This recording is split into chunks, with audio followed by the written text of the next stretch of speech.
Lo curioso de ser humano es la capacidad que tenemos y lo trágico es en ocasiones hacia qué decidimos enfocarla. Somos por naturaleza capaces de todo y nada, lo cual, naturalmente, y dependiendo de la decisión que se tome, puede traernos una amplia tristeza o alegría. Y seguro, como en múltiples ocasiones, será lo más fácil atribuirle la culpa a un ente o figura cuando la respuesta quizás es apreciable en el espejo todos los días. ¿Somos malos por naturaleza? Sí. ¿Somos buenos por naturaleza? Sí. Increíblemente poseemos ambas partes, solo que éstas dependen de nuestra voluntad para ser humanos. Bienvenidos a esta nueva emisión. Internautas, tenía tiempo que un libro no nos ponía a pensar considerablemente y reconsiderar conceptos, tener una perspectiva distinta. Entendamos pues que cuando en este canal usamos definiciones del diccionario es para que podamos conocer el origen de lo que decimos desde el consenso general. Esto es relativamente permanente y está bien que así sea, pues necesitamos cimientos sólidos. Sin embargo, las perspectivas, el pensamiento crítico que pueden nacer de esta base son increíbles. Pero bueno, ¿de qué trata este libro? Este libro es un ensayo con enfoque psicoanalítico que busca dar a entender por qué el hombre es capaz de destruir y de crear, con una fuerte influencia de la filosofía humanista del autor que lleva a un recorrido de conciencia, a evaluar tus perspectivas e incluso reconocer y aceptar con una conciencia un tanto más completa nuestra dualidad como especie. Este libro es ideal para personas que tengan el interés de tratar de entender el porqué de la bondad y la maldad en los seres humanos, desde la perspectiva de un psicólogo social. Si son estudiosos de esto, es un libro que en buena parte da a entender las convicciones de este estudioso del comportamiento del siglo pasado. De este libro fue difícil, pero decidimos extraer 6 citas que a nuestro criterio les pueden dar un contexto de lo que pueden esperar en esta obra. Cita número 1. El hombre ordinario con poder extraordinario es el principal peligro para la humanidad y no el malvado o el sádico. Todos de base somos ordinarios.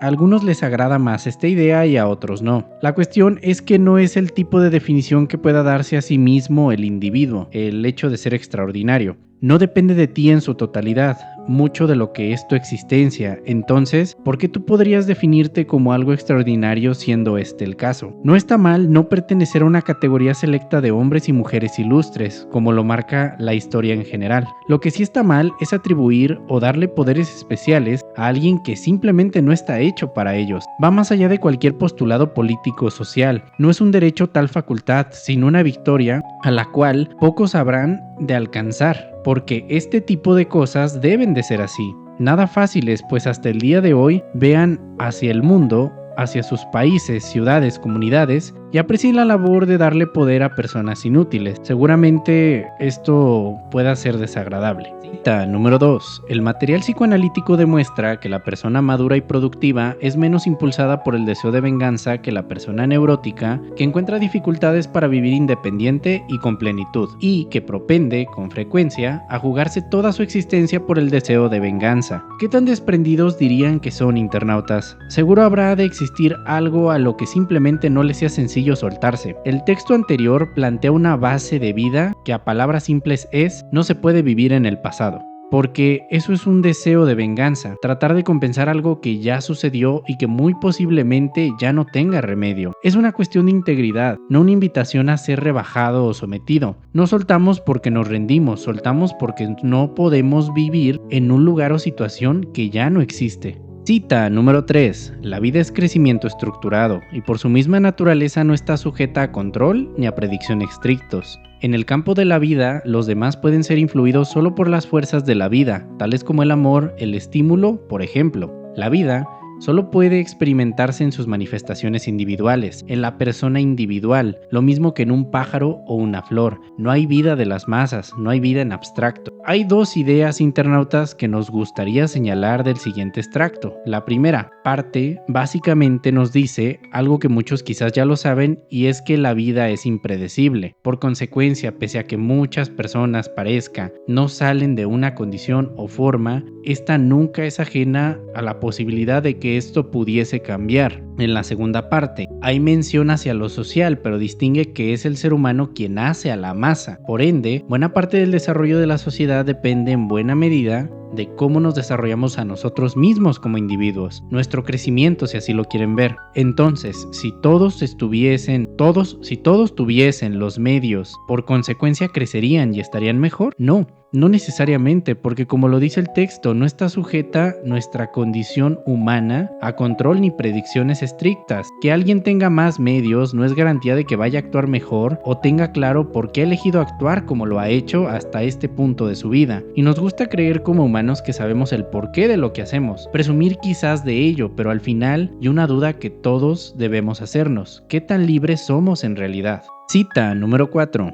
Una sociedad que carece de los medios para proveer suficientemente a la mayoría de sus individuos, o por lo menos a una gran proporción de ellos, tiene que proveer a los individuos de una satisfacción narcisista de tipo maligno, si quiere evitar el disgusto entre ellos. Para quienes son pobres económica y culturalmente, el orgullo narcisista de pertenecer al grupo es la única fuente de satisfacción, y frecuentemente muy eficaz, precisamente porque la vida no es interesante para ellos y no les ofrece posibilidades para crear intereses.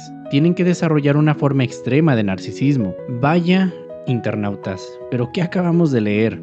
Sin duda es una conclusión interesante la que trae nuestro autor evaluado el día de hoy. ¿Qué tan resentido dirías te sientes de vez en vez, internauta? Difícilmente en la experiencia de vivir no seremos ajenos de experimentar situaciones desagradables que puedan generarnos impotencia, estrés, angustia o ansiedad. Es parte de ser humano, suponemos. Entonces, con lo anterior, lo que no trabajamos interna y externamente se vuelve resentimiento. Aquí el texto trae a colación algo que pasa en cualquier gobierno de cualquier clase, de cualquier parte.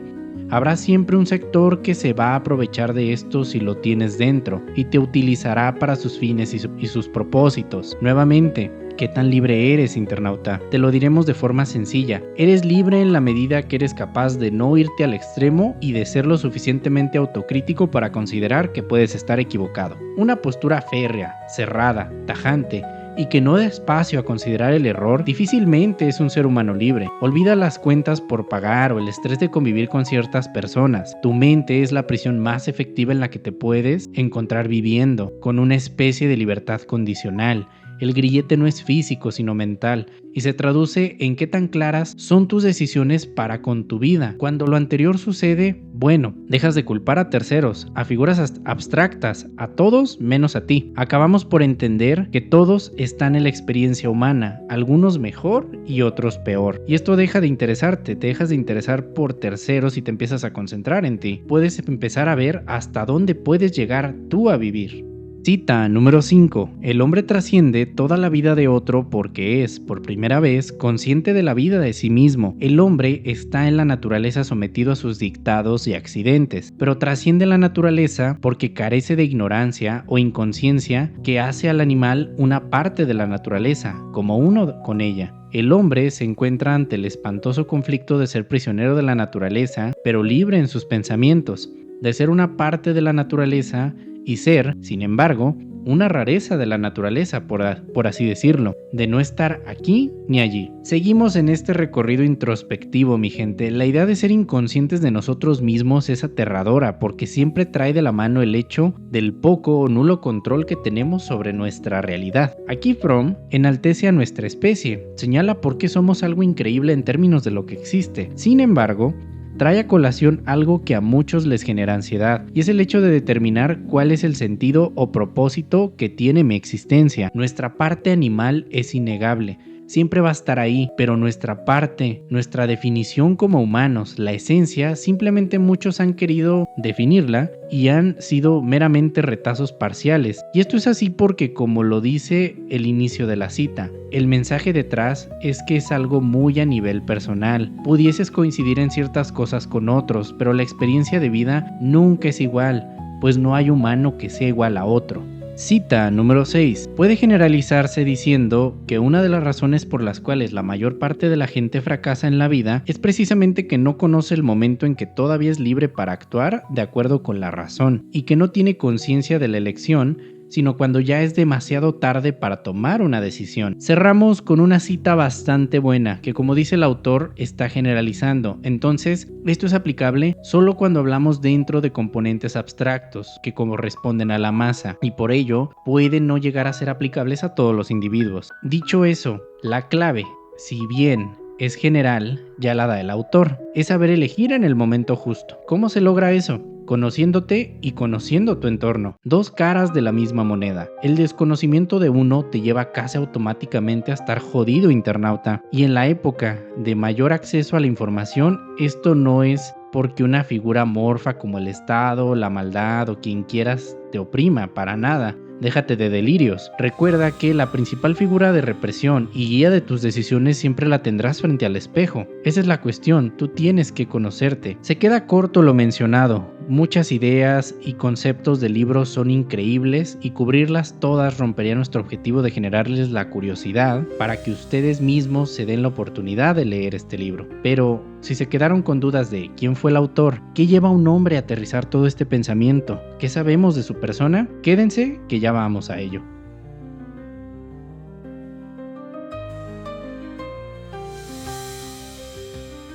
Erich Seligman Fromm nació un 23 de marzo del año 1900 en Frankfurt del Meno, Hesse, Alemania. Destacado psicólogo social, psicoanalista y filósofo, conocido por su postura política en ferviente defensa del socialismo democrático. Criado en una familia judía que seguía de forma tajante el dogma e incluso tenía varios rabinos en su haber. Esto influyó de tal modo a Fromm que llegó a considerar en un inicio hacerlo también, pero cambió de curso conforme entró a estudiar a Frankfurt, donde estudió Derecho. Posteriormente estudió Sociología en Heidelberg y obtuvo su doctorado en el año 1922. En 1926 se casó con la psicoanalista Frieda Rieck-Mann, pero eventualmente se divorciaron en 1931. Pese a ello, se sabe tuvieron una amistad que duró prácticamente toda la vida. Fue a finales de los años 20 que comenzó su interés por las teorías planteadas por el filósofo Karl Marx, algo común en la época en el Instituto Psicoanalítico de Berlín. Terminó por separarse del mismo en el año 1939 al tener diferencias ideológicas con los colaboradores que en aquel entonces apoyaron a la Alemania ya saben qué.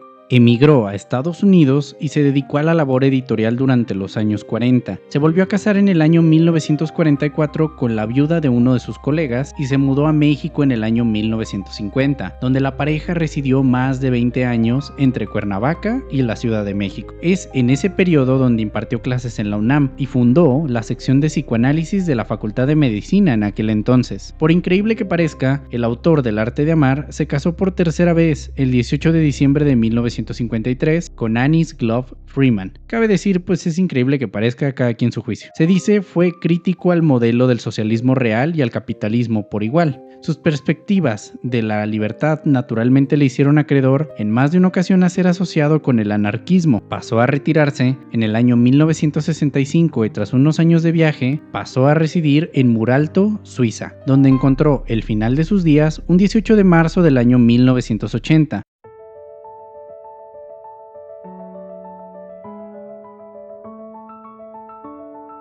Nos gustaría arrancar con un esquema dejado por el autor donde explica cómo se da la distribución entre lo que él define como los síndromes de crecimiento y síndrome de decadencia. Particular, ¿no creen? Ahora entendamos las filias como una redefinición por parte de Erich Fromm. Los conceptos de materia estricta, dígase de diccionario, pasan a un plano de reinterpretación, lo cual es positivo cuando la hipótesis para la cual son usados respalda una idea sensata. Cuando no es el caso, pues bueno, ya saben ustedes qué sucede. Ahora, ya con otros autores hemos abordado el tema de la fuerza de voluntad, importante que parece ser para definición de nuestra humanidad, pero aquí cabe decir que no es estrictamente el único elemento a considerar. Es importante sin duda, pero no lo más importante. Pero, ¿por qué les planteamos esto? Bueno, de primera mano, puedo tener la mejor voluntad para hacer algo, pero si no cuento con el conocimiento o la libertad para hacerlo, ¿de qué me sirve? Creo se entiende a qué medios nos hace referencia el autor en alguna de sus citas. No están limitados a los medios materiales.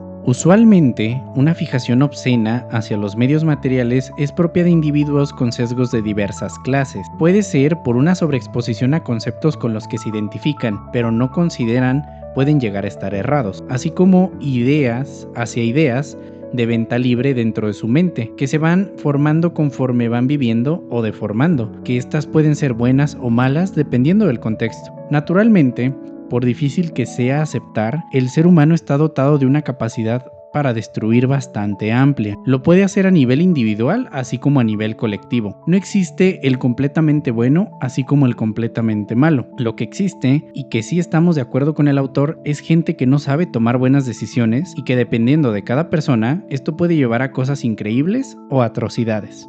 Pero lo anterior, ¿cómo se da? Dándole facultades tales como poder o control a individuos que no deberían tenerlo, y no haciendo nada al respecto. Si se fijan, nuevamente, dos caras de la moneda. El concepto de lo bueno es muy común lo liguemos a lo útil, y no es estrictamente errado porque, pues dígase, un beneficio tangible o intangible en buena parte nos permite vivir mejor. Entonces, ¿por qué se condena esto? Si tuviéramos que dar una razón, internautas, nosotros diríamos que es el sobreabastecimiento, que si somos objetivos con el sistema, este derivado es una conducta propia del individuo y no estrictamente atribuible al sistema, de lo que mueve a acumular en esta persona. En buena parte quizás ni siquiera sea consciente de esto, pero es nuestra perspectiva. Simplemente nosotros consideramos que es una pérdida de tiempo demonizar modelos, sistemas, figuras, siendo que buena parte de lo que corresponde para nuestro bienestar, nuestro buen vivir, está en nosotros, en el ejercicio de nuestra libertad, que ojo, como ente abstracto se puede definir, pero como algo más tangible o humano, muchos lo han intentado, pero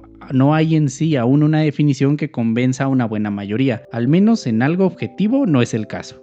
Ahora bien, ¿qué es lo que debemos trabajar pues para vivir bien y sobreponernos a la maldad? 3 cosas nosotros consideramos ayudarán con esto. No lo resolverán, pero sí ayudan a nivel individual. Ahora, si varios van por ahí, pues bueno, ya se sabe que será impactado después. Las 3 son las siguientes: la libertad, el conocimiento y la voluntad. ¿Por qué lo consideramos así? Bueno, si observan, internautas, cuando estos 3 componentes están presentes en las acciones humanas, sus derivados resultan benéficos. Son piezas clave para crear y desarrollar. Como especie, se ve cómo prosperamos con estos presentes, y a nivel individual es particularmente notorio en la persona. Si lo piensan, en periodos históricos donde hubo menos libertad en todas sus variables, menos conocimiento y una ausencia de voluntad, es donde más ha sufrido el ser humano, tanto a nivel colectivo como a nivel individual. Cabe decir, el dolor no va a estar ausente de todo este proceso, ni por elegir lo mejor para ser más humanos, y es que no es el dolor en sí lo que nos doblega, sino nuestra interpretación del mismo. Lo más importante para esto